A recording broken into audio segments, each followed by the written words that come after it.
नमस्ते प्रणाम। हम आप लोग के बीच छठ व्रत के गीत लेके आइल बानी। अच्छा लगी तो लाइक और कमेंट और शेयर जरूर करब और कमेंट में जरूर बताइब कि हमार छठ व्रत के गीत आप लोग के कैसन लागल। अरे के करा घर के सुपवा दबुरावा के करा घर के फूल। अरे के करा घर के सुपवा दउरावा के करा घर के फूल। के करा घर के गैया के दूधवा छठी माई करेली कबूल। अरे के करा घर के गैया के दूधवा छठी माई करेली कबूल। अरे डोमिन घर के सुपवा दउरावा मालिन घर के फूल। अरे डोमिन घर के सुपवा दउरावा मालिन घर के फूल।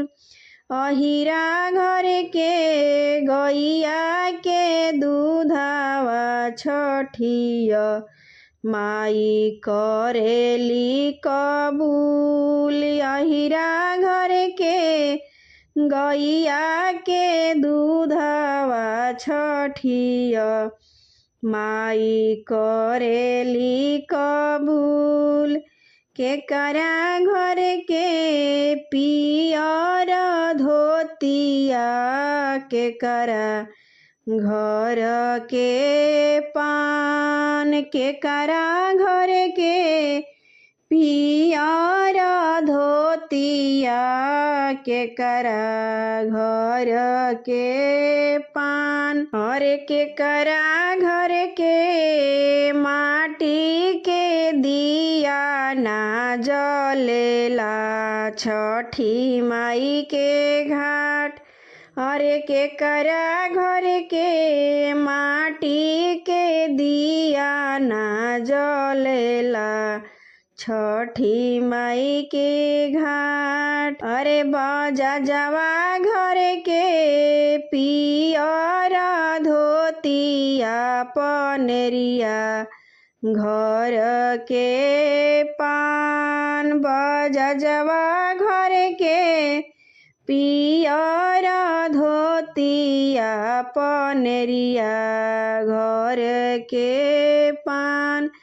कोहरा घर के माटी के दिया ना जलेला छठी माई के घाट। अरे कोहरा घर के माटी के दिया ना जलेला सारी रात। अरे के करा घर के हरियर उखिया के करा घर के फल फलहार। अरे के करा घर के हरियर उखिया के करा घर के फल फलहार। अरे के ले जइहे माथे दउरावा छठी माई के घाट। अरे के ले जइहे माथे दउरावा छठी माई के घाट। अरे कोई ऋण लाई है हरियर उखिया कुंजड़ा फल फलहार। अरे कोई ऋण लाई है हरियर उखिया कुंजड़ा फल फलहार। हिमांशु ले जइहे माथे दउरा छठी माई के घाट। अरे हिमांशु ले जइहे माथे दबुरावा छठी माई के घाट। अरे रिंकी शर्मा दीहे अरघिया छठी माई के घाट। अरे रिंकी शर्मा दीहे अरघिया छठी माई के घाट।